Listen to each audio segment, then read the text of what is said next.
নমস্কার সবাইকে, happy new year. আমি সৌমিতা চলে এসেছি নতুন একটা ভিডিও নিয়ে। আবার অনেক দিন পরে একটু বড় ভিডিও।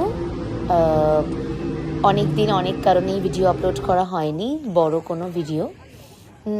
এইবারে যেখানে বেড়াতে গেছিলাম সেটা হচ্ছে ইটালি, সুইজারল্যান্ড। হ্যাঁ, ভ্যাটিকান সিটিকে যদি আপনারা আলাদা কান্ট্রি ধরেন তাহলে সেটাও ইনক্লুডেড ছিল। সুইজারল্যান্ডের খুব কম জায়গা কভার করেছি, কারণ আগের বছর অলরেডি সুইজারল্যান্ড হয়ে গেছে। মেইনলি ইটালিটাই করেছিলাম। তার মধ্যে একটা জায়গা হচ্ছে আমার ডলোমাইটস, যেটা এইবারে যেখানে যাওয়ার যে কারণে ইটালি ট্রিপটা করা হয়েছিল তার মানে প্রধান আকর্ষণ ছিল এই ডলোমাইটস। সেইটার ভিডিওই আজকে নিয়ে এসেছি।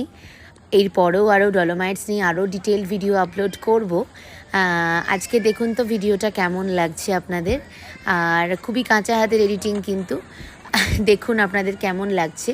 ডলোমাইটস বেসিক্যালি একটা মাউন্টেন রেঞ্জ, যেটা আপনারা জানেন, ইটালিয়ান অ্যালপস। সেখানে অনেকগুলো ছোট ছোট ভিলেজ বলতে পারেন, টাউনশিপ বলা যাবে না, ভিলেজই বলা যায়। সেরকমই একটা ছবির মতো সুন্দর ভিলেজে ছিলাম, তার নাম হচ্ছে অটিজে।